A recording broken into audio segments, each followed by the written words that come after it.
মানে কোন ট্র্যাকে কাজ করতে কমফোর্টেবল ফিল করে। ইটস নট নেসেসারি যে আপনার পাশের ছেলেটা সে সফটওয়্যার ডেভেলপার হয়েছে, আপনাকেও সফটওয়্যার ডেভেলপার হতে হবে, কিংবা পাশের ছেলেটা সে খুব ভালো করতেছে ডেটাবেস অ্যাডমিন হিসেবে, আপনাকেও ডেটাবেস অ্যাডমিন হতে হবে। আপনাকে আইডেন্টিফাই করতে হবে যে আপনি আসলে কোন ট্র্যাকে কমফোর্টেবল। সো আমি অনেক ফ্রেশ গ্র্যাজুয়েট দেখছি, তারা অনেক নলেজেবল। সো তাদের আসলে কোনো মেন্টর দরকার পড়েনি, তারা জাস্ট এর কাছে কোশ্চেন করে আগায় গেছে, তারা সময় দিচ্ছে। সেটাই, at least they're smart enough to ask.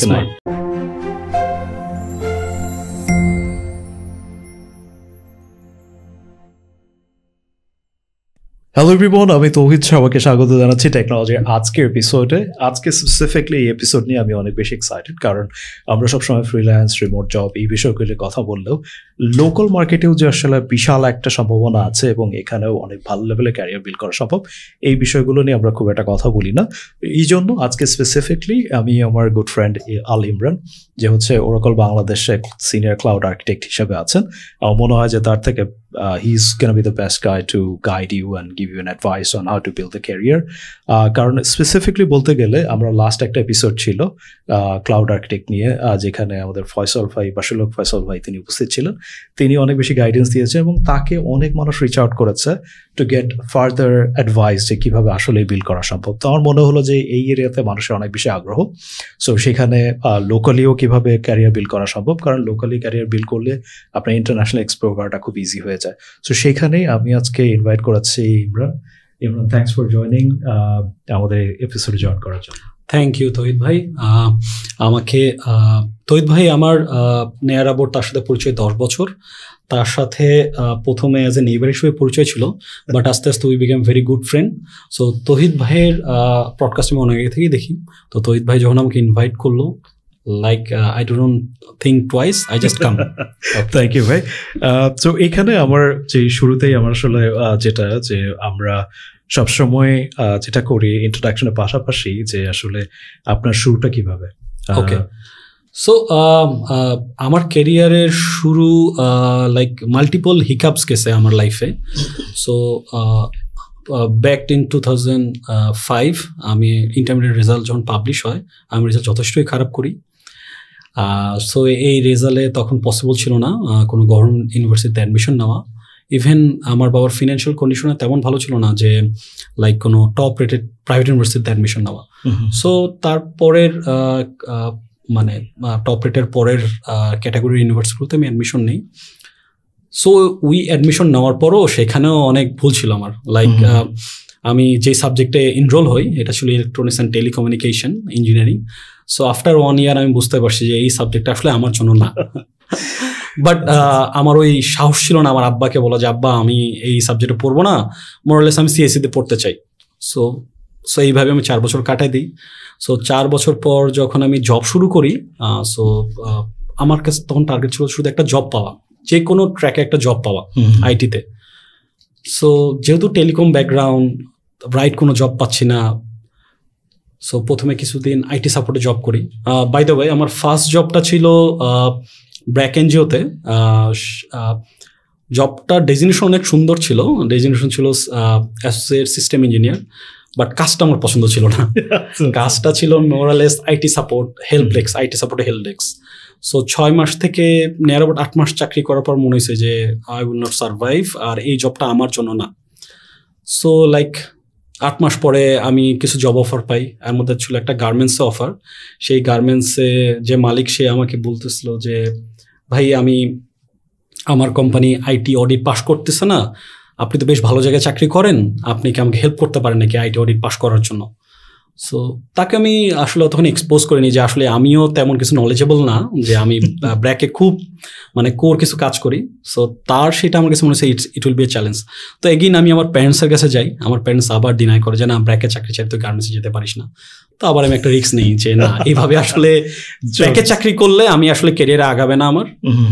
So already আমি ভুল একটা সাবজেক্টে আমার বিএসসি কমপ্লিট করছি, আর একটা ভুল করবো না, তো গার্মেন্টস চাকরি নেই। সো গার্মেন্টসের চাকরিতে আমার অনেক হিকআপ গেছে, but good thing is that তারাও আইটিতে তেমন কিছু জানতো না, আমি যা করতাম এটাই বাইবেল হিসেবে তারা আগে যেত। ওইখানে আমি একটা জিনিস বুঝতে পারি যে আপনাকে অনেক পড়ালেখা করতে হবে। তো তখন আমি বেশ কিছু বই কিনছিলাম, লাইক অপারেটিং সিস্টেমের উপর, লিনাক্সের উপরে, নেটওয়ার্কিংয়ের উপরে। তো এগুলোই পড়তাম আর এগুলোই আমি ওখানে ইমপ্লিমেন্ট করার ব্যবস্থা করতাম। সো করতে করতে 2 years চলে যায়। সো ক্যারিয়ার অলমোস্ট 3 years চলে গেছে। সো 3 years পরে আমি আসলে বুঝতে পারছি যে আমি আসলে কী করতে চাই। সো তখন আমি বুঝতে পারলাম যে লিনাক্স অপারেটিং সিস্টেমে কাজ করতে আমার খুব ভালো লাগে। তখন আমি ক্যারিয়ার ফোকাস করলাম যে লিনাক্সে বা সার্ভার অ্যাডমিনে আমি আমার ক্যারিয়ারটা আগাতে চাই। তো ওইখানে আসলে আপনার প্যাশনটা খুঁজে পাওয়া। হ্যাঁ, ওইখানে আমার প্যাশনটা খুঁজে পাওয়া। আচ্ছা। সো তারপরে আমি খুঁজতে থাকলাম যে গার্মেন্টস না, এবার একটা সার্ভিস প্রোভাইডারে যেতে চাই আমি, যেখানে আসলে লিনাক্সেরই কাজ চলে। বিভিন্ন সফটওয়্যার ফার্মে ইন্টারভিউ দেওয়া শুরু করি। তো এগেইন সেম জিনিস হওয়া শুরু করলাম আমার সাথে, যে যেহেতু আমি যে প্রাইভেট ইউনিভার্সিটি থেকে পড়েছি ব্যাক ইন 2011-12 দিকে, ওই প্রাইভেট ইউনিভার্সিটিটা আসলে গুড লিস্টেড ছিল না বড় বড় সফটওয়্যার ফার্মগুলোতে। তারা আসলে either government university or রেপুটেড private university চাচ্ছিল। সো বেশ ট্রাই করার পরে একটা সফটওয়্যার ফার্ম মানে এসডি টেক ছিল।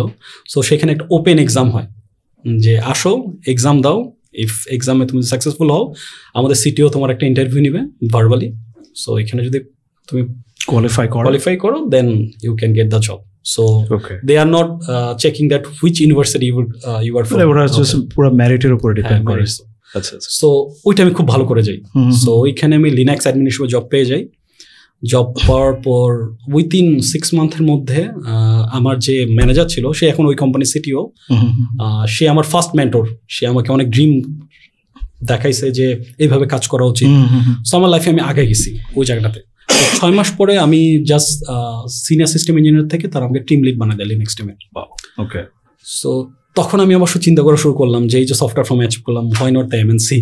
ঠিক আছে, তখন জিপিআইটির খুব ভাইব চলতেছে। সো আমি জিপিআই ইন্টারভিউতে ফার্স্ট টাইম ইন্টারভিউ দিই, I got rejected. But next টাইমে আমি এক্সেঞ্চারে জব পেয়ে যাই। এক্সেঞ্চারে জব পেয়ে যাই অ্যাজ এ ইউনিক্স অ্যাডমিন হিসাবে। তারপরে আমার স্যালারি ডিসাইড করলাম যে 50% আমি ইনভেস্ট করব প্রফেশনাল কিছু সার্টিফিকেশনের জন্য, যাতে আমার সিভিটা স্ট্রং হয়। সো তখন আমি রেড হ্যাটের এক্সাম দেওয়া শুরু করি, যেহেতু আমার প্যাশনেট বুঝে গেছে যে আমি লিনাক্স অ্যাডমিন হিসেবে, সার্ভার অ্যাডমিন হিসেবে কাজ করতে চাই। সো তখন অলমোস্ট আমি ব্যাক ইন 2015-এ আমি রেড হ্যাট আর্কিটেক্ট হয়ে যাই। ওই টাইমের মধ্যে গ্লোবালি 2000 জন রেড হ্যাট আর্কিটেক্ট ছিল, আর বাংলাদেশের মধ্যে সেকেন্ড ছিলাম আমি, second or third red hat architect. So এইটা আমার ক্যারিয়ারে বিশাল একটা বুস্ট এনে দেয়। সো তারপরে এক্সেঞ্চার অ্যাজ ওয়েল চলে যায়, উইপ্রো চলে আসে, ইন্ডিয়ান কোম্পানি উইপ্রো চলে আসে। উইপ্রোতে আমার উইপ্রোতে অনেক সার্ভাইভাল স্টেজে আমার চলে আসে, যে উইপ্রোতে আমার পজিশনটা ওরকম হাই ছিল না, আমাকে রাইট কাজ করতে দিছিল না। তো উইথিন 6 মান্থ আমার কাজ করতে করতে আমার তখনকার যে ম্যানেজার ছিল, সে ম্যানেজার আমাকে পিক করে, কিছু প্রজেক্ট দেয়। সো প্রজেক্টে আমি কাজ করি। কাজ করার পরপরই ম্যানেজারটা আমাকে আমার কাজের সাকসেস রেট দেখে তার মনে হয়েছে যে না, সে আমাকে একটা হায়ার একেলেকে একটু আপলিফট করা দরকার। সে আমাকে আপলিফট করে ফেলে, মানে টিম লিড করে ফেলে আমাদের লিনাক্স টিমে। সো আস্তে আস্তে ওই সময় আমার মনে হওয়া শুরু করলো যে না, আমি লিনাক্সে কাজ করি, why not about the cloud computing, why not about the DevOps. Back in 2017-18-তে তখন এই কনসেপ্টটা আসা শুরু করে। তখন আমার মনে হয় যে ওকে, আমি সার্ভিস প্রোভাইডারের কাজ করতেছি, আমি আসলে হাইপার স্কেলার লাইক ক্লাউড কম্পিউটিংয়ে কাজ করব। সো ব্যাক ইন 2017-তে আমি AWS নিয়ে কাজ করা শুরু করি। তখন কিছু রিমোট জব করতাম, দিনের বেলা অফিস করতাম, রাতের বেলা কিছু রিমোট জব করতাম, ছোটোখাটো কাজ। এমন অনেক কাজ ছিল যে আমি প্রায় 20 ঘন্টা কাজ করছি, কোনো পেমেন্ট নেইনি, জাস্ট শেখার জন্য। যেহেতু আমি লিনাক্স পারতেছি, সার্ভার অ্যাডমিন পারতেছি, বাট AWS আইডিয়া আমার অনেক কম, ডেভঅপস আইডিয়া কম। ব্যাক ইন 17-18-তে আমি তাই করছি। সো 19-এ গিয়ে আমি আমার কেরিয়ার বুঝতে পারি যে লিনাক্সে কাজ করলাম, সার্ভার অ্যাডমিনে কাজ করলাম, এখন আমাকে আসলে পাবলিক ক্লাউড ফোকাস কোথাও কাজ করতে হবে। সো তখন আমার মনে হয়েছে যে আইদার আমাকে রিমোট জব করতে হবে, নাহলে লাইক এই AWS, মাইক্রোসফট, অ্যাজুর কিংবা ওরাকলে ক্লাউডে এরকম একটা। আমি তখন 2018-19 এই ভিশনটা আমি ফিক্স করি। সো 2018-19-এ তখন আমার উইপ্রোতে আমার অবস্থা অনেক ভালো। উইপ্রোতে প্রায় ডেভঅপস, লিনাক্স ওই টিমে আমাকে হিট করে দেওয়া হয়েছে। সো আরেকটা চ্যালেঞ্জ, আমি ভাবছিলাম যে চ্যালেঞ্জটা নিব কি নিব না। সো সেই টাইমে আমি অনেক জায়গায় ইন্টারভিউ দিচ্ছিলাম, কিন্তু সেইভাবে আমার ব্যাটে বলে কোনো কিছু ম্যাচ করতেছিল না। এর মাঝখানে কোভিড স্টার্ট হয়ে যায়। সো কোভিডের মধ্যে কি করা যেতে পারে? কোভিডের মধ্যে আমি যেটা করেছিলাম যে লাইক আমার স্কিলটা আপলিফট করতে হবে। ওই টাইমে আমি শুরু করি যে কিছু অনলাইন কিছু ট্রেনিং দেওয়া। তো ট্রেনিংগুলো ছিল লিনাক্সের উপর দিয়েছিলাম, প্লাস AWS এর উপর ট্রেনিং করানো শুরু করি। কিছু করতে করতে মনে হচ্ছে না AWS I'm more comfortable to work. So back in after Covid 2021-এ যেহেতু আমি মনে মনে তখন থেকেই চিন্তা ভাবনা করতেছিলাম যে আমি ক্লাউড প্রোভাইডারের কাজ করব, কোনো হাইপার স্কেলারের কাজ করব। সো মাইক্রোসফট থেকে লিঙ্কডইন আমাকে নক করে, একটা সিঙ্গাপুরে, তার নাম ছিল তুলসী। সে আমাকে নক করে বলে যে তোমার প্রোফাইলটা আমার পছন্দ হয়েছে, অ্যাজ তুমি অন প্রেমে অনেক কাজ করছো, সার্ভার এডমিনিস্ট্রেশনে কাজ করছো, তো আমাদের এরকম একটা পোর্টফোলিও একজন লোক দরকার যে ওপেন সোর্স সিস্টেমে অনেক কাজ করছে। তো আমার এই তার সাথে কথা বলার সময় সে আমাকে একটা রিস্ক দিছে যে এই জবটা ছিল পুরোপুরি কন্ট্রাকচুয়াল, সো তুমি কি আগাইতে চাও কি চাও না। সো মনের মধ্যে তখন আমার বারবার চিন্তা ভাবনা করতেছে যে আমার একটা পার্মানেন্ট জব আছে উইপ্রোতে, বেশ ভালো একটা পজিশনে আছে, আমাকে প্রায় 2টা টিমের লিড আমি দিচ্ছি, নিয়ার অ্যাবাউট 20 জন টিম মেম্বার আমাকে রিপোর্টিং করতেছে, এইটা ছাড়া কি আমি এখন একটা কন্ট্রাক্ট চলে যাবো। তখন আবার মনে হচ্ছে লাইফে তো অনেক রিস্ক নিচ্ছি, আর একটা রিস্ক নেই, যেহেতু আমার এখন একটা ড্রিম দেখছি আমি ক্লাউড প্রোভাইডারে যেতে চাই। সো মাইক্রোসফটে ইন্টারভিউটা অ্যাটেন্ড করি, successfully I got the job. So মাইক্রোসফটের পর প্রায় 6 মাস কি 7 মাস হয়ে গেছে, অলরেডি এটা contractual job. In the middle time আমার লাইফে কিছু মেজর চেঞ্জেস চলে আসে, আমার মার কিডনি ডায়ালিসিস স্টার্ট হয়। সো তখন আসলে মনে অনেক ভয় ধরে যায় যে আমি কন্ট্রাকচুয়াল জব, যে কোনো সময় চাকরিটা চলে যেতে পারে। সো ওই সময়ে আমি আসলে খুঁজতেছিলাম যে বাংলাদেশে কি কোনো ক্লাউড প্রোভাইডার পার্মানেন্ট কোনো জব পেতে পারি নাকি। তখন ওরাকলের ওপেনিং হয়। সো তখন আমি ওরাকলের জবটাও পেয়ে যাই। So right now I am working in Oracle last 3 years. So এখন যদি আপনি বলেন যে ওরাকলের পরের প্ল্যানটা কি, সো আপাতত ওরাকলের পরে প্ল্যানটা আমার হচ্ছে ক্লাউডে আরও কিছু নিজেকে আপলিফট করা, আর নিজের সেলফ আরও কিছু ডেভেলপমেন্ট লাইক AI বেসড সলিউশনের দিকে আমার মোর নলেজগুলো এনরিচ করা, প্লাস সিকিউরিটি সেক্টরে, ক্লাউডের সিকিউরিটি, এই 2টা সেক্টরে আমার ইচ্ছা আছে যে আমার নলেজটা আরও এনরিচ করা। সো লাইক 2 ইয়ার্স আমি এর পিছনে নিজেকে ইনভেস্ট করবো। প্লাস হচ্ছে যে আমি যেমন ব্যাক ইন 2015-এ রেড হ্যাটের প্রায় 8টা কোর্স করেছিলাম, রেড হ্যাট আর্কিটেক্ট হয়েছিলাম। সো এখন আবার টার্গেট হচ্ছে কুবানেটের কিছু এক্সাম দিয়ে কিছু সার্টিফিকেশন ম্যানেজ করা।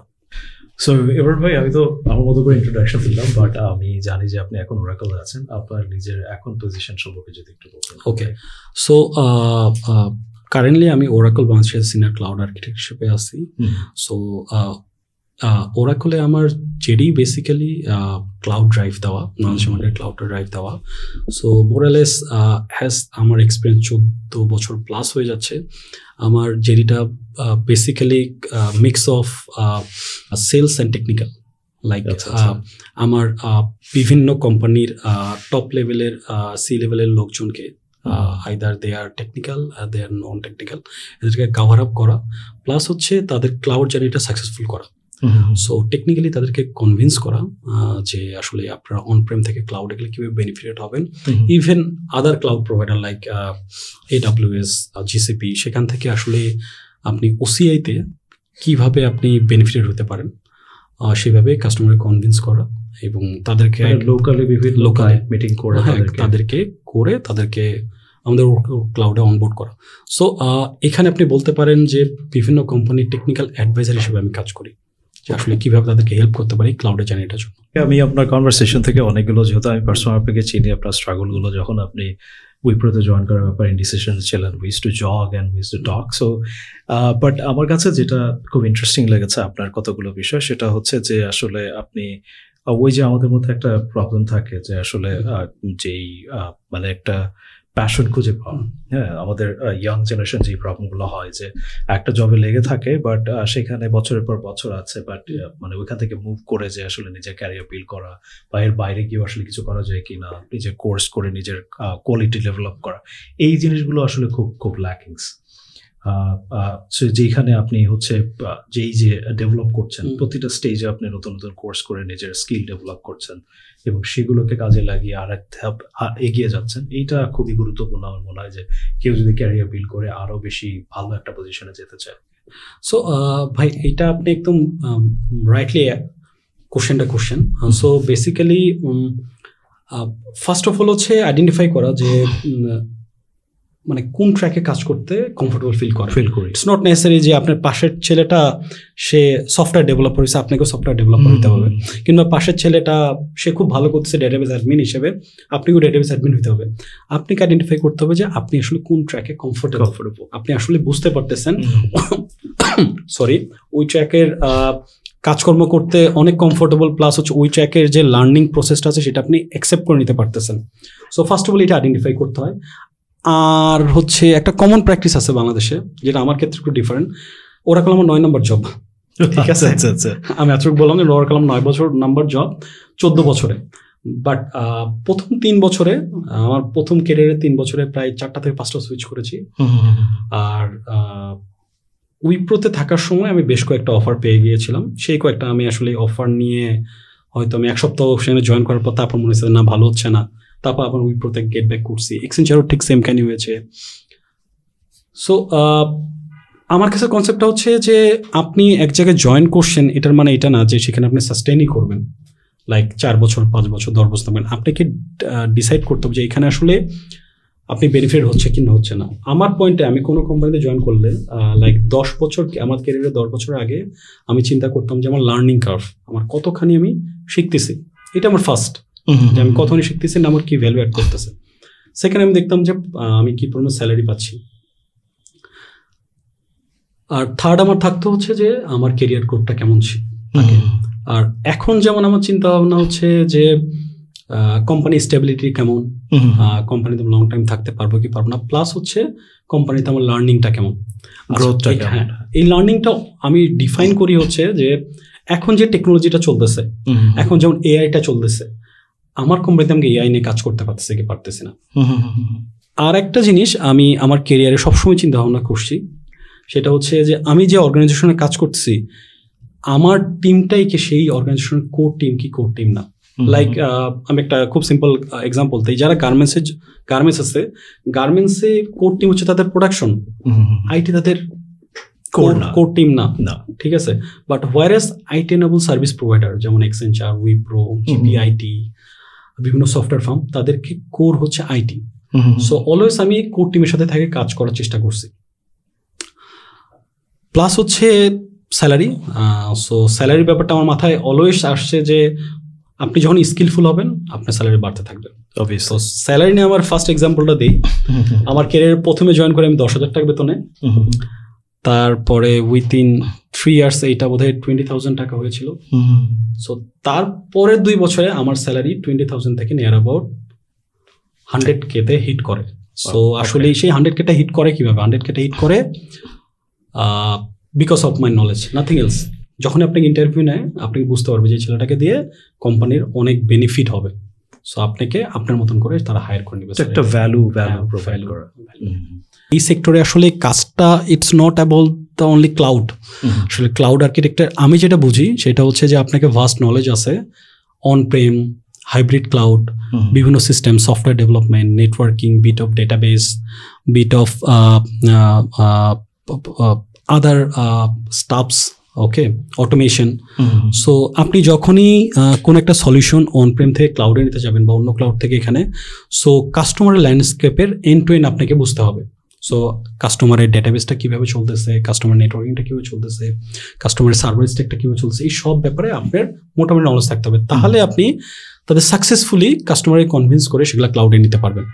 সো এই জন্য প্রিরিকুইজিট হচ্ছে আপনাকে একটা সেক্টরে, লাইক আমার ক্ষেত্রে যেমন ছিল সার্ভার ছিল আমার জন্য মানে বেস।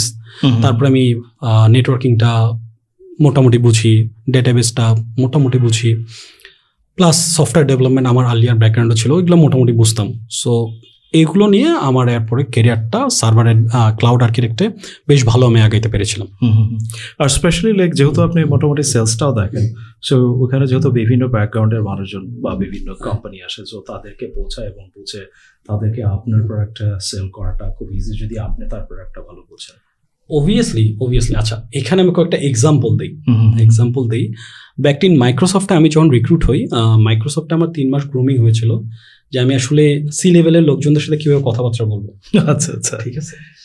তো মজার এক্সপিরিয়েন্স হচ্ছে যে তারা বললো যে বাংলাদেশে ম্যাক্সিমাম সি লেভেলে যারা আইটিতে বসে আছে they are not purely technical background. আচ্ছা আচ্ছা, ঠিক আছে, ইভেন অনেক অর্গানাইজেশন ডিসিশন মেকাররা টেকনিক্যাল ব্যাকগ্রাউন্ড না, বাট তাকে তো আপনি টেকনিক্যাল থেকে তার ল্যাঙ্গুয়েজে তাকে বুঝাইতে হবে। সো তাকে আপনি বুঝাইতে পারবেন না আপনার চিপসেট কত স্ট্রং, আপনার সিপিইউ কত গিগাহার্টজে চলে, এভাবে বুঝাইতে পারবেন না। তাকে বুঝাইতে হবে যে এই জিনিসটা যদি কিনেন তাহলে এত স্পিডে চলবে, like a tyre, like a wheel. আচ্ছা আচ্ছা আচ্ছা, ঠিক এইভাবে বুঝাইতে হবে। ঠিক আছে, স্টোরি টেলিং করতে হবে। ঠিক আছে, মানে জাস্ট ট্র্যাডিশনাল এক্সাম্পল গুলো দিয়ে তাকে বোঝানো, তাকে বুঝাইতে হবে। টেকনিক্যাল না, টেকনিক্যাল, হ্যাঁ আপনাকে টেকনিক্যাল বলতে হবে যাতে টেকনিক্যাল টিমের সাথে, সেটাই। বাট বাংলাদেশের ক্ষেত্রে যে ডিসিশন মেকাররা হয় কোনো একটা ডিলের জন্য, সেখানে মাল্টিপল স্ট্যাকের লোকজন থাকে, সেখানে নন টেকনিক্যাল লোক থাকে, বিজনেসের লোক থাকে, সেখানে টেকনিক্যাল লোক থাকে, তাদেরকে আপনাকে সবাইকে কনভিন্স করে আসতে হবে। বাংলাদেশের একটা কমন ফ্যাক্টর হচ্ছে প্রাইস। ঠিক আছে, স্বাভাবিক। এই জন্য আপনাকে কি করতে টিসিও ক্যালকুলেশন করতে হয়। সো তাকে টিসিও ক্যালকুলেশন করে 3 বছর কিংবা 5 বছরের টিসিও ক্যালকুলেশনকে বোঝাতে হয় যে আপনি সলিউশন নিলে নিয়ার 3 ইয়ার্স কিংবা 5 ইয়ার্সে এই বেনিফিটটা আপনার হবে। সো আরেকটা জিনিস আমার মনে হয় এটা নিয়ে ডিসকাশন করাটা আসলে আমাদের দরকার, সেটা হচ্ছে যে আমরা অনেকে বলি যে এখন তো সবকিছু অটোমেশন হয়ে যাচ্ছে, ক্লাউডে আসলে আমাদের লোক বল অনেক কম লাগবে। লাইক আগে স্টোরেজ অ্যাডমিন ছিল, ব্যাকআপ অ্যাডমিন ছিল, নেটওয়ার্ক অ্যাডমিন ছিল, ক্লাউডে গেলে অনেক কম লাগবে, অটোমেশন হয়ে যাচ্ছে। হ্যাঁ, অটোমেশন হয়ে যাবে। বাট আসলে কনসেপ্টটা একটু বিট ডিফারেন্ট। ডিফারেন্টটা হচ্ছে আগে হয়তো আপনার এই অপারেশনের জন্য 10 জন লোক দরকার ছিল। তারা ধরেন একটা সেক্টরে, কেউ নেটওয়ার্কে এক্সপার্ট হলো সে নেটওয়ার্ক, কেউ সফটওয়্যার এক্সপার্ট হলো সফটওয়্যার, কেউ বা ডেটাবেস হলো সে ডেটাবেসের। বাট ক্লাউডের রাইট নাও যে অটোমেশনগুলো আসতেছে তারা বলতেছে যে আমার এক একটা রিসোর্সকে মোর স্কিলফুল হইতে হবে। তাদেরকে ডেটাবেসের নলেজ থাকতে হবে, নেটওয়ার্কিংয়ের নলেজ থাকতে হবে, মোটামুটি সব নলেজ নিয়ে তাকে আগে আসতে হবে। সো এখন মোটামুটি বিভিন্ন টেক কোম্পানি মোর রিসোর্সফুল রিসোর্স চায়, যে তাদের মোটামুটি নলেজেবল, যে মোটামুটি সব ব্যাপারে তাদের নলেজ আছে। এখানে একটা কথা আসে যে jack of all trade example আছে। So not like that. ঠিক আছে, ক্লাউড আর্কিটেক্ট রোলটা তো একটা সার্টেন পিরিয়ড পরে চলে আসে। আপনার 10 বছর 15 বছর এক্সপিরিয়েন্স পরে আপনি এই রোলটাতে আসতে পারেন। সো এই জন্য হয়টা কি আপনি তো কেরিয়ার অনেকগুলো আপস এন্ড ডাউন থাকে, অনেক সেক্টর আপনাকে ঘুরে আসতে হয়। সো আপনি আপনার প্রফেশন যদি সিরিয়াসলি নেন বিভিন্ন সেক্টরের, লাইক আপনি ডেটাবেস অ্যাডমিন, শুধু ডেটাবেসই জানলাম আর কিছু জানলাম না, তাহলে আসলে হয় না। আপনি কোনো সেক্টরগুলোকে আপনাকে জানতে হবে। So in that way you will be a very successful cloud architect. ও যত মানে অন্য ফ্রেমওয়ার্ক গুলো জানা থাকলে। আচ্ছা আচ্ছা আচ্ছা, আমরা তো অনেক কিছুই বললাম, মোটামুটি একটা মার্কেট, লোকাল মার্কেট সম্পর্কে আইডিয়াও পেলাম। বাট আমার এখানে কিছু ব্যাপার, যেমন ধরেন এখন যদি ক্যারিয়ার বিল্ডের কথা বলি, যেমন আমি সবসময় বলি যে আমরা এই পডকাস্টে আমরা মোস্টলি কথা বলি যে রিমোট জব বা ফ্রিল্যান্স কীভাবে শুরু করবে। বাট তার আগে আমরা আরেকটা কথা বলি যে আপনি যদি লোকাল কোনো কোম্পানিতে কাজ করে একটা সার্টেন টাইম পর্যন্ত এক্সপিরিয়েন্স নেন, তাহলে হচ্ছে ইন্টারন্যাশনাল মার্কেটে আপনার কাজ পাওয়া খুব ইজি হয়ে যায়। তো সেক্ষেত্রে যদি ধরেন দুই ধরনের লোক হতে পারে। এক হচ্ছে যে সে ডিরেক্টলি লোকাল মার্কেটে জয়েন করে লোকাল মার্কেটেই স্টে করলো এবং আপনার মতো এরকম একটা সিনিয়র পজিশনে গেল এবং এখানেও অনেক ভালো ইনকাম সম্ভব। পাশাপাশি কেউ যদি ইন্টারন্যাশনালি ক্যারিয়ার বিল্ড করতে চায় বাট লোকাল জব দিয়ে শুরু করতে চায়। এখন কেউ যদি ধরেন টার্গেট নেয় যে আমি ক্লাউড আর্কিটেক্ট হব, বাট তার ধরেন সিএসি ব্যাকগ্রাউন্ড আছে অথবা তার হচ্ছে নর্মাল ব্যাকগ্রাউন্ড, সে বিবি করে আসছে, আপনার জায়গা থেকে যদি বলেন যে আসলে কি দিয়ে শুরু করবে, কি ধরনের জব মার্কেটে, আপনি তো যেহেতু এখন একটা কোম্পানিতে আছেন, এখানে অনেক ধরনের জব অফার হয়। ইনফ্যাক্ট আমি জানি যে আপনার বেশ ব্যাস্ট অফ নেটওয়ার্ক আছে। এইখানে কি ধরনের বেসিক জব দিয়ে, এন্ট্রি লেভেল জব, ধরেন একজন ফ্রেশ গ্র্যাড সে এন্ট্রি লেভেল কি ধরনের জবে জয়েন করতে পারে? সো ফার্স্ট অফ অল তাকে ইন্টার্ন হিসেবে কোনো টেক কোম্পানিতে এনরোল হইতে হবে, like system admin, DevOps, cloud admin, এই জবগুলোতে তাকে অ্যাডমিন হইতে হবে। সো অবভিয়াসলি একটা ফ্রেশার জয়েন করবে, তার নলেজ আসলে ইন্ডাস্ট্রিয়াল কোনো নলেজ থাকবে না।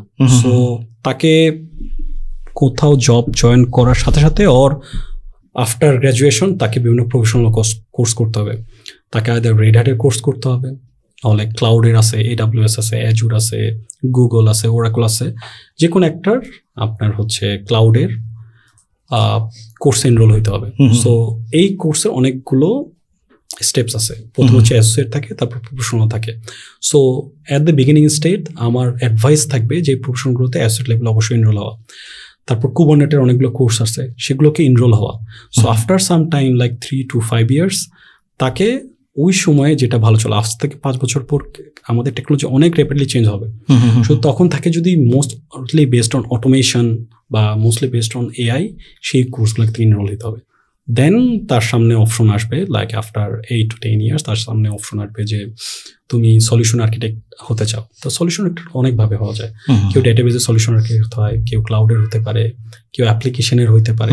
সো তাকে ওই পাথগুলোর এনরোল করতে হবে। সে আসলে যদি ডেটাবেজ এক্সপার্ট হয়, ডেটাবেজের পাথে আগে যেতে হবে। কেউ যদি সফটওয়্যারে থাকে তাহলে সফটওয়্যার আর্কিটেক্ট আগে যাবে। কেউ যদি পাবলিক ক্লাউড ফোকাস হয় তাকে পাবলিক ক্লাউডে আগে যেতে হবে। এইভাবে অনেকগুলো সেগমেন্টেশন সেভাবে আগে যেতে হবে। বাট আমার যদি অ্যাডভাইস বলেন, অ্যাডভাইস অবভিয়াসলি তাকে কোথাও এনরোল হয়ে তাকে প্রফেশনাল কোর্সগুলো কভার আপ করতেই হবে, মানে বেসিক একটা আন্ডারস্ট্যান্ডিং নেওয়ার জন্য। কারণ ইন্টারভিউ ফেস করতে গেলে তো তাকে বেসিক কিছু ইনফরমেশন। আমাদের ভার্সিটিতে সরি টু সে, আমাদের ভার্সিটিতে যেগুলো আমাদের সময় যেগুলো পড়াইছে আর আমরা যেটা এক্সাম ইন্টারভিউতে ফেস করছি, ফার গ্যাপ আছে। ঠিক আছে, ফার গ্যাপ আছে। সো অবভিয়াসলি এই প্রফেশনাল কোর্স করলে ইন্টারভিউগুলো অ্যাটলিস্ট অ্যাটেন্ড করতে পারবে। আচ্ছা, কারণ এই প্রফেশনাল কোর্সগুলো তো আপ টু ডেট হয়, মানে যারা করে অনেক। আচ্ছা, এই যে কোর্সগুলোর কথা বললেন, এগুলো কি মানে অনলাইন, ইউডেমি বা এরকম কিছু? আমার লাইফ থেকে আমি বলি, আমার প্রথম কয়েকটা কোর্স রেড হ্যাটের কোর্স করেছিলাম, মানে ক্লাস বেস অফলাইন। সো এরপরে সব কোর্সগুলাই আমি নিয়ার অ্যাবাউট 14টা ভেন্ডর এক্সাম দিয়েছি। সো সেটা রেড হ্যাটের ছিল, AWS এর ছিল, ওরাকলের ছিল, অ্যাজুরের ছিল। বাদবাকি ম্যাক্সিমাম 6টা এক্সামের পরে আর বাদবাকি ম্যাক্সিমাম এক্সাম আমি অনলাইনে ইউডেমিতে পড়েছি। কোড ক্লাউডে আমি কিছু ল্যাব করেছি। এখন আমি কুবারনেটে এনরোল হয়ে আছি, কুবারনেটের 3টা কোর্সে এনরোল হয়ে আছে। এগুলো সবগুলো আমি অনলাইনেই করছি। হ্যাঁ, মানে বাংলাদেশে তো আসলে ওইভাবে এই ক্লাউড নিয়ে কাজ করা খুব মানুষের সংখ্যা খুবই কম। হ্যাঁ, বাংলাদেশে সংখ্যা অনেক কম। খুবই ভালো একটা সেক্টর হচ্ছে যে আপনি বাংলাদেশে বসে দেশের বাইরে কাজ করতে পারবেন, কারণ এতে স্যালারি পেমেন্টও অনেক হাই। আপনি যদি মোটামুটি স্কিলফুল হন, যেমন আপনি বললেন যে আমি বিবিএ করে কি এই সেক্টরে আসতে পারি, অবভিয়াসলি আসতে পারেন। বিবিএ করে আমি এমন অনেকগুলা কোম্পানির টপে অনেক রিসোর্স দেখছি তারা নন সিএসএ ব্যাকগ্রাউন্ড। আচ্ছা, বিকজ অফ তাদের একটা লার্নিং এর নেক ছিল।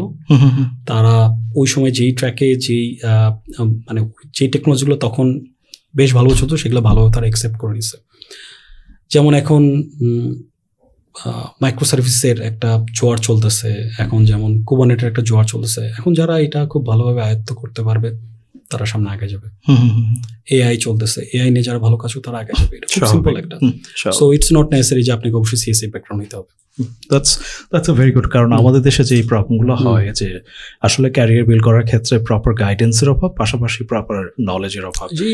মানে কারণ বিবিএ করে অনেকে ফ্রাস্ট্রেটেড যে আসলে এই গার্মেন্টসে অ্যাপ্লাই করছে, রেগুলার জবে অ্যাপ্লাই করছে, এর পাশাপাশি যে আসলে টেক ব্যাকগ্রাউন্ডে আসা সম্ভব এটা আসলে মানুষ একদমই জানেই না।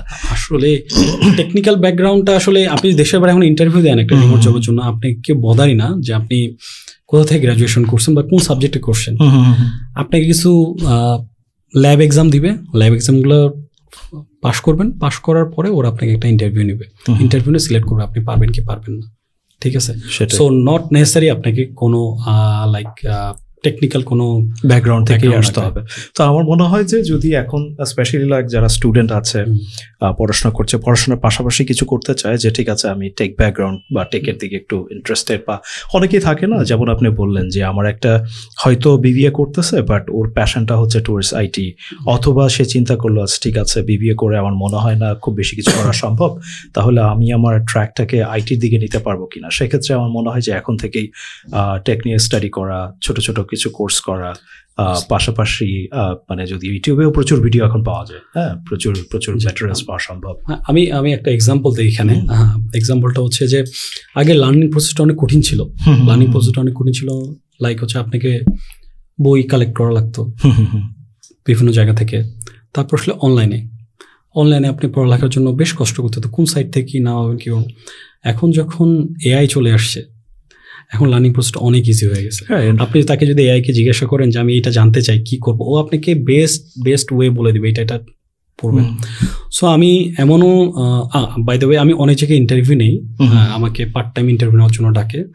সো আমি অনেক ফ্রেশ গ্র্যাজুয়েট দেখছি, তারা অনেক অনেক নলেজেবল। আমি তখনই যখন যাদেরকে জিজ্ঞাসা করছি যে তোমরা এই ব্যাপারে জানছো কিভাবে, ওদের সবার কথা হচ্ছে ভাইয়া আমি অনলাইনে এই কোর্সটার ব্যাপারে জানতে পারছি, সো তারপর আমি এআইকে জিজ্ঞাসা করছি এটার পাথটা কি, তারা বলছে ফার্স্ট এই বইটা পড়ো, সেকেন্ড এটা পড়ো, থার্ড এটা পড়ো, এবার ল্যাব করো। সো তাদের আসলে কোনো মেন্টর দরকার পড়েনি, করছে তারা জাস্ট এআইয়ের কাছে কোশ্চেন করে আগায় গেছে, তারা সময় দিচ্ছে। সেটি at least they're smart enough to ask an এটা খুব ইনফ্যাক্ট আমি যেমন গতকালকে আমি আমার বাচ্চার একটা মানে he was going under a weather, so একটা CBC টেস্ট ছিল, তো আমি তো I'm not a doctor, so বুঝি নাই কিছু, তো ডক্টর দেখাইতে হবে, তো CBC টেস্টের রিপোর্টটা আমি এআইকে দিলাম, তারপরে জিজ্ঞেস করলাম সেটা অ্যানালাইজ করে আমাকে বলো, সুন্দর এক্সপ্লেন করে বলে দিল যে কি কি সমস্যা আছে। লাইক লাস্টে গিয়ে অবশ্যই সে সাজেস্ট করলো যে consult with the doctor, but এই যে মানে if you know the way, it's easy right now, it's a lot easier.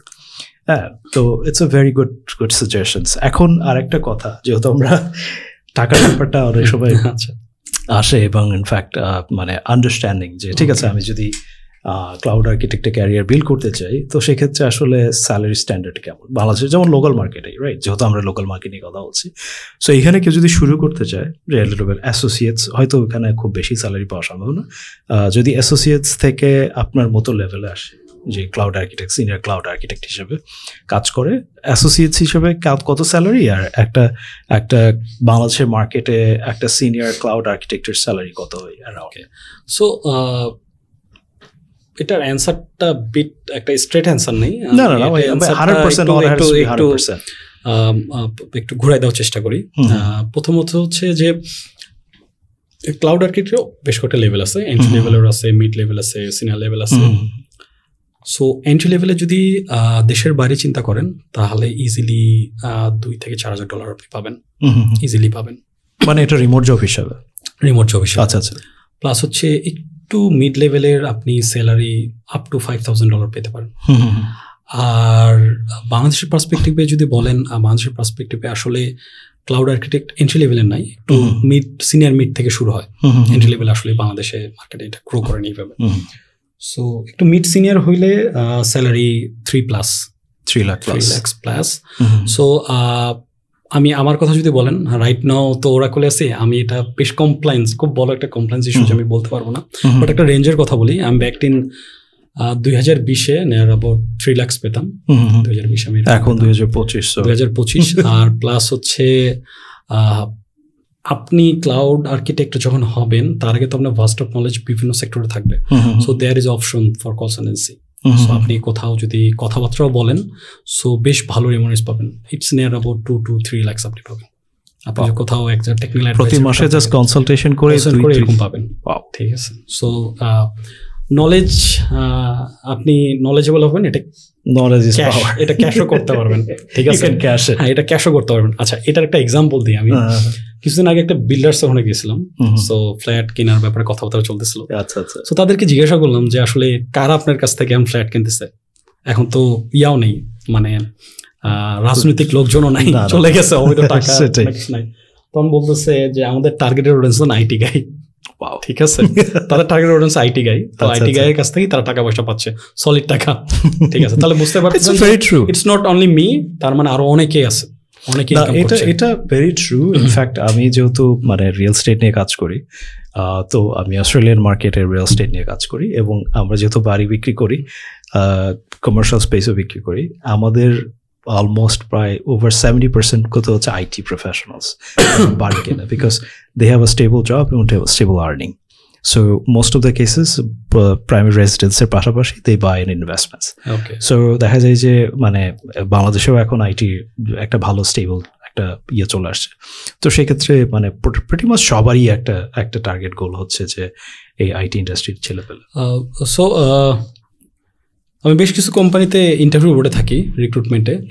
So দেখা যাচ্ছে যে ওই কোম্পানির অন্য ডিপার্টমেন্টের স্যালারি হচ্ছে লাইক 5 years প্লাস, তার স্যালারি 1 কিংবা 1.5। But 5 years plus, 5 to 8 years plus আমি কোনো আমার ধরুন কোর সার্ভার টিম বা ডেভঅপস টিম বা ডেভেলপমেন্ট, এখানে যদি কোনো রিসোর্স নিতে চাই তাদের স্যালারি 2 to 3 lakhs, তাই আমি দেখি এখন। সো মার্কেটে র্যাপিড চেঞ্জ হয়ে গেছে স্যালারি ব্যাপারটা, স্পেশালি ফর দ্য আইটি। হ্যাঁ, আইটি ইনফ্যাক্ট আমি তো যে আমার যেসব পরিচিত ভাই ব্রাদার আছে যারা লোকাল এন্টারপ্রেনার আর কি, লোকালি হায়ার করে ডেভেলপার, তারাও তো মানে 1-1.5 লাখ টাকা দিতে একদম কার্পণ্য করে না। মানে এটা আসলে র্যাপিডলি, মানে আইটির ব্যাপারটা র্যাপিডলি চেঞ্জ হয়ে গেছে। স্যালারি ব্যাপার আপনি লিঙ্কডইনে যদি দেখেন, লিঙ্কডইনে দেখতে পারবেন যে ডেভঅপস গাই বা ক্লাউড আর্কিটেক্ট, রিমোট জব $5,000 $4,000, আপনি অহরহ দেখবেন এটা। ঠিক আছে, এটা অহরহ দেখবেন। হ্যাঁ, ওটার ব্যাপারটা হচ্ছে ইন্টারভিউগুলো পাস করে যাওয়াটা একটু টাফ, বাট আপনি যেটা আমি বললাম যে নলেজ, হ্যাঁ আপনি পার করে যাবেন। সেটাই আপনি যেটা বললেন যে আসলে কেউ যদি পড়াশোনা করা অবস্থায় এবং পড়াশোনা শেষ করেও যদি বেশ কিছু কোর্স করে, এর পাশাপাশি তার কম্পিউটার নিয়ে একটু ভালো নলেজ থাকে এবং বেশ কিছু কোর্স করে যদি সে লোকালি কোনো আইটি কোম্পানিতে অ্যাসোসিয়েট হিসেবে কাজ করে এবং একটা নলেজ বেসকে পর্যন্ত যায়, এবং তারপরে সে হয়তো আর একটা কন্টিনিউ করতে পারে লোকালি, তারপরে ইন্টারন্যাশনালি যদি শুরু করে, খুব বেসিক যদি $2,000 দিয়েও শুরু করে, $2,000 প্রায় 2 লাখ টাকা প্লাস, লাইক হ্যাঁ। So it's which is a good salary. বাসায় বসে 2 লাখ টাকা প্লাস, কিন্তু যেখানে বাংলাদেশে অনেকে ইনকাম করতেছে এটা। হ্যাঁ, আচ্ছা, আমি হচ্ছে 2017 থেকে 2015 থেকে 18 পর্যন্ত আমি রেড হ্যাটের ট্রেনিং নিয়েছিলাম। সো ওখানে আমার বেশ ভালো একটা স্টুডেন্টের একটা পেজ আছে। 2018 থেকে 2020 পর্যন্ত আমি AWS এর ট্রেনিং নিয়েছি, প্রফেশনাল ট্রেনার ছিলাম। সো এই যে স্টুডেন্টগুলা যে 2015 থেকে 2020 পর্যন্ত বলতেছে, তারা যারা ট্রেনিং করেছে, যাদেরকে আমার মনে হয়েছে যে এই স্টুডেন্টগুলো খুব একটা ভালো না, খুব একটা ভালো কিছু করবে না, আমি বলতে পারি তারাও এখন কেউ 2 লাখ টাকার নিচে স্যালারি পায় না। ঠিক আছে, এটা কত এটা 2015-2020 এর কথা বলছি। ওই সময় যারা ছিল, হ্যাঁ, তারা আপনি যাদের ট্রেনিং করাতে, সারপ্রাইজ আমি একটা এক্সাম্পল দিই। মানে আমার খুব ফেভারিট একটা স্টুডেন্ট, নাম বলছি না, ঠিক আছে, সে বাংলালিংকে জব করতো, সে ট্রান্সমিশন জব করতো। সো 2019-এ আমি একটা প্রাইভেট ক্লাউডের উপর একটা ট্রেনিং, গভর্নমেন্ট একটা ট্রেনিংয়ের ট্রেনার হিসেবে কল পাই। সো ট্রেনিং করার সময় যাই দেখি যে বেশ স্টুডেন্ট, তারা সবাই স্কলারশিপে অ্যাপ্লাই করছিল, সেখান থেকে তারা ট্রেনিং আসছে। সো সবাইকে জিজ্ঞেস করি আপনারা কি করেন, সবাই আইটি, ডেভঅপস বা ক্লাউড এগুলো নিয়ে কাজ করতে ইন্টারেস্ট। একজন ছিল যে বলছে যে ভাই আমি ট্রান্সমিশনে জব করি, মানে রেডিও টাওয়ারের এই জিনিসগুলো জব করি, আমি জব করতে চাই না, আমি ডেভঅপসে বা ক্লাউডে আমার ক্যারিয়ার ট্র্যাকটা সুইচ করতে চাই। সো তার কথা শুনে খুব ভালো লাগছে। সে অলরেডি 10 বছর এক্সপিরিয়েন্স তার অন্য ট্র্যাকের, বাট তার মনের ইচ্ছা যে সে চেঞ্জ করবে। সো আমি 2019-এর কথা বলতেছি। সে তারপর তার ক্যারিয়ার অনেকগুলো হিকআপ হয়েছে, যেমন সে বাংলাদেশের কোম্পানির নাম বলছে না, অনেক বড় হচ্ছে ডিসকাউন্ট দিয়ে প্রোডাক্ট বিক্রি করতো, কোম্পানিটা বন্ধ হয়ে যায়, এরকম একটা কোম্পানিতে সে জয়েন করেছিল। ঠিক আছে, সেই কোম্পানিটাও সারপ্রাইজ তার ওখানকার চাকরিটা চলে যায়। তো যেহেতু আমার তার সাথে কানেকশন ছিল, তাকে আমরা খুব পছন্দ করতাম, তাকে আমরা অন্য জায়গায় রেফার করি, তার ওখানে চাকরি হয়ে যায়। 2025-এ আসে, সে এখন বাংলাদেশের one of the leading software ফার্মে হেড অফ ডেভঅপস হিসেবে আছে। আপনি চিন্তা করেন 2019-এ একটা ছেলে ডিফারেন্ট ট্র্যাকে একটা জায়গায় জব করতো, সেখান থেকে সে তার কেরিয়ার সুইচ করে, যেহেতু ওই কেরিয়ার তার পছন্দ হয়নি, সে ছোট কোম্পানিতে শুরু করে, সফটওয়্যার ফার্মে চলে যায়। সে এখন আবার একটা রিপুটেড সফটওয়্যার ফার্মে ডেভঅপস সাইডে চলে গেছে। কিভাবে হয়েছে? জাস্ট বিকজ অফ তার উইলিংনেস ছিল, সে জানতে চাইছে। তো আমি এটাই বলছি, ডেভঅপস বা ক্লাউডের ট্র্যাকটা আপনি জাস্ট নিজেকে নলেজে স্ট্রং করেন, sky is your limit. Exactly. So আমি যারা অডিয়েন্স এখনো পর্যন্ত শুনছেন, ধন্যবাদ আপনাদেরকে এগেন। আর যেটা হচ্ছে যে আপনি যদি পড়াশোনা যে সেক্টরেই করেন, আসলে IT sector is open for everyone. আপনি যদি কারণ এখন হচ্ছে কি যে যেমন ধরেন আপনি বিবিএতে পড়াশোনা করছেন, তার মানে এই না যে আপনাকে আবার নতুন করে আবার আর একটা মানে কম্পিউটার সায়েন্স নিয়ে পড়তে হবে। অনলাইনে এখন এত পরিমাণ ভালো ভালো কোর্স আছে, এবং এই কোর্সগুলো যখন আপনি করবেন, এই কোর্স সার্টিফিকেটগুলো আপনার ভ্যালু অ্যাডেড, এগুলো দেখিয়ে আপনি জব পেতে পারেন। এই যে সফটওয়্যার ফার্ম বা যে কোনো আইটি ফার্মে জব পেতে হলে যে আপনার এডুকেশন সার্টিফিকেট ওই আইটি রিলেটেড হতে হবে এমন ব্যাপারগুলো এমন না। আপনার নলেজ পাশাপাশি এই ধরনের সার্টিফিকেশনগুলোই আপনাকে জব পেতে সাহায্য করবে। সো এই যে আমরা যেটা চিন্তা করি যে আসলে আমাদের দেশে যেমন ধরেন বিবিএ করে প্রচুর পরিমাণে বিবিএ স্টুডেন্টস যারা ফ্রাস্ট্রেটেড হয়ে যাচ্ছে যে জব পাচ্ছে না বা ভালো কিছু করতে পারছে না, তারা চাইলে কিন্তু আপনাদের ক্যারিয়ার সুইচ এই দিকে করতে পারেন। প্রচুর অনলাইন কোর্স আছে, আপনি যদি খুব লাইক কেমন ইডিওমে গেলে $15-20 আপনি একটা কোর্স কিনতে পারেন। হ্যাঁ, যদি I am pretty sure you can manage it, এবং এই কোর্সগুলো করে এবং প্রচুর প্র্যাকটিস করে আপনি যদি লেগে থাকেন, আমার মনে হয় যে it could be a great career choice, যেখানে আপনি খুব ইজিলি মুভ করতে পারবেন। এবং বাংলাদেশ লোকাল মার্কেটেও রিসোর্সের এত অভাব, কারণ হচ্ছে যে আমি যেহেতু আমার এই প্রচুর জানাশোনা অনেক মানে আইটি এন্টারপ্রেনার আছে, তারা দেখা যায় যে খুব ভালো পজিশনে জব ওপেন করে বসে আছে, 1.5 লাখ 2 লাখ টাকা দিতেও তারা প্রস্তুত, কিন্তু তারা তাদের সেই কোয়ালিফাইড পার্সনকে পায় না।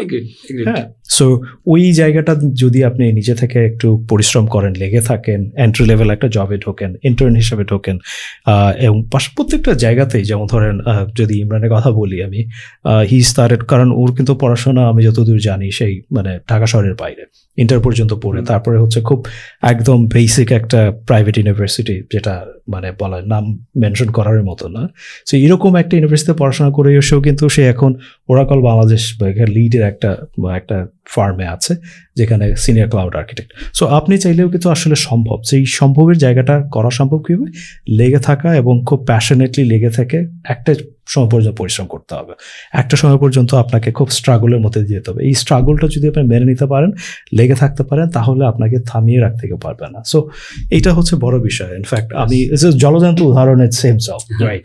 সো হি কারণ ভাই আমার ব্যাপারে অনেক পজিটিভ বলতেছে। আসলে লাইফের আমি বলতে পারি যে এখনো অনেক কিছু বাকি আছে। ওকে, নিউ ডাইমেনশন ওপেন হচ্ছে, আর অনেক কিছু অ্যাচিভ করার বাকি আছে। এক্স্যাক্টলি, লাইক দিস ইজ মানে you have done so far, আলহামদুলিল্লাহ, you are very successful. So এখন যেটা হয় কি, যে একটা সার্টেন লেভেল পর্যন্ত গেলে না, ওখান থেকে ডোর ওপেন করা খুব right. You have a big reference, you have big resume, good experience, so সব কিছু মিলে দেখা যায় যে it's easier to open for another door. So ওই জায়গাটা পর্যন্ত যাওয়া, যে ঠিক আছে আমি লেগে থাকলাম একটা কোম্পানিতে, ইন্টার্ন হিসেবে জয়েন করলাম, ইন্টার্ন থেকে অ্যাসোসিয়েটস হলাম, অ্যাসোসিয়েটস থেকে একটা মিড লেভেলে গেলাম, হ্যাঁ, তারপর সিনিয়র হলাম, এই যে এই পর্যন্ত যখন আপনি চলে যাবেন না, তখন আপনি নিজের ডোর কীভাবে, কোথায় কি ওপেন করতে হবে, কি করতে হবে, নেক্সট স্টেপ কী হবে, নেক্সট লার্নিং কী হবে, এগুলো খুঁজে বের করা খুব ইজি। সোলি অ্যাডভাইস হচ্ছে যে টার্গেট ফিক্স করেন, নলেজ গ্যাদার করেন, so I guess you will hit your target. Absolutely. So Imran ভাই, অসংখ্য ধন্যবাদ আজকে আমাদের সাথে সময় দেওয়ার জন্য, কারণ আমি স্পেসিফিকলি আপনাকে পিক করেছি because I know you have a great story, এবং আপনার ক্যারিয়ার প্যাথটা অনেকের জন্য it's gonna be good learning example. কারণ হচ্ছে যে আপনি একদম ইলেকট্রনিক্স অ্যান্ড টেলিকমিউনিকেশন নিয়ে কাজ করা একজন মানুষ, এখান থেকে ট্র্যাক চেঞ্জ করে আপনি এই ক্লাউড আর্কিটেক্ট হিসাবে হয়ে আসছেন। সো এই জায়গাটা আমার মনে হয় কি একটু বিশ্বাস করানো মানুষকে যে সম্ভব। সো থ্যাংক ইউ তৌহিদ ভাই আমাকে ডাকার জন্য, আর আমি আমার কথাগুলো বলতে পারার জন্য বেশ খুশি। সো কেউ যদি কোনো কোশ্চেন থাকে, ফিল ফ্রি আমাকে নক করার জন্য। কারো যদি কোনো কেরিয়ার গাইডেন্স থাকে, feel free to knock me, আমি অবশ্যই তাকে রিপ্লাই ব্যাক করব। আমার ব্যান্ডউইথে কুলাইলে তাকে যেভাবে হেল্প করা যায় আমি হেল্প করে যাবো। অবশ্যই, কারণ হ্যাঁ হয় কি, যে এই যে মানে আপনি হয়তো আমরা আরেকটা এপিসোড করব আপনাকে নিয়ে, ইনফ্যাক্ট আমার ইচ্ছা আছে, বাশারুল ফাসল ভাই যিনি এসছেন, তো যেটা হচ্ছে যে উনি ইন্টারন্যাশনাল অনেক যে এরিয়া আছে যেগুলোতে কাজ করার ব্যাপারে আইডিয়া দিচ্ছেন। আপনি যদি আপনার লোকাল মার্কেটে কোন কোম্পানি বা কিভাবে কাজ করা সম্ভব, কারণ হচ্ছে কি যে আসলে মানুষজন অনেকেই ইন্টারেস্টেড। হ্যাঁ, যেমন ফয়সাল ভাইকে অনেকে রিচ আউট করছে যে ভাই আমি এইভাবে কাজ করতে চাই, আমি ডিটেলস, ইনফ্যাক্ট সে ডিটেলস লিখে পাঠাইছে তার অবস্থান কি, সেই জায়গা থেকে কোথায় যেতে চায়। আর এই যে আপনি যেটা বললেন যে আমার মনে হয় যে এইরকম ট্রেনিং সেশনগুলো, যেটা যেহেতু আপনি মার্কেটে এসছেন, মার্কেটে এসে মার্কেট বুঝে তারপরে সেই ট্রেনিংগুলো করেছেন। বাংলাদেশে এই ট্রেনিং নিয়ে অনেক বেশি কন্ট্রোভার্সি আছে যে মানে মানুষজন শুধু টাকা খায়, বাট আপনি যেটা বললেন যে আপনার স্টুডেন্টগুলো অনেক বেশি সাকসেসফুল, এই যে এই জায়গাগুলো নিয়ে কাজ করা, যে ওই সার্টেন হয় কি যে ইউডেমি থেকে ইংলিশে মানুষজনের অনেকের বুঝতে প্রাইমারিলি একটু প্রবলেম হয়, বাট ইন লাইভ ক্লাসে যদি হয় সেগুলো মানে বুঝে কোয়েশ্চেন করে ওদের মানে easier, it's a lot easier. So আমার মনে হয় যে এই ধরনের ইনিশিয়েটিভ আরও হবে। অবশ্যই আমরা চেষ্টা করবো ফিউচারে এই ধরনের কোনো ইনিশিয়েটিভ নিয়ে মানুষকে হেল্প করার। সো আজকে এই পর্যন্তই। ধন্যবাদ সবাইকে আমাদেরকে শোনার জন্য, এবং আপনাদের যদি কোনো ফার্দার কোয়েশ্চেন থাকে, কোনো ধরনের গাইডেন্স দরকার হয়, কোয়েশ্চেনগুলো করবেন। এবং আপনাদের যদি স্পেসিফিকলি কোনো কোয়েশ্চেন থাকে, যেমন নেক্সট একটা এপিসোড আমাদের প্ল্যান আছে, আমি আপনাদেরকে বলে রাখছি, সেটাতে ইমরান থাকবে, আর একজনের কথা বললাম ফয়সাল ভাই, উনিও থাকবেন। ওখানে আমরা লোকাল মার্কেট, ইন্টারন্যাশনাল মার্কেট, এই দুই জায়গাতে ক্যারিয়ার বিল্ড করতে হলে আপনি কীভাবে আগাতে পারেন সেই বিষয়গুলো ডিসকাস করবো। সো কমেন্ট বক্সে আপনাদের কোনো কোয়েশ্চেন থাকলে সেগুলো অ্যাড দিলে আমার মনে হয় নেক্সট এপিসোড করাটা আমার ইজি হবে। সো ধন্যবাদ সবাইকে, সবাই ভালো থাকবেন, সুস্থ থাকবেন। আল্লাহ হাফেজ। আল্লাহ হাফেজ। Thanks to all.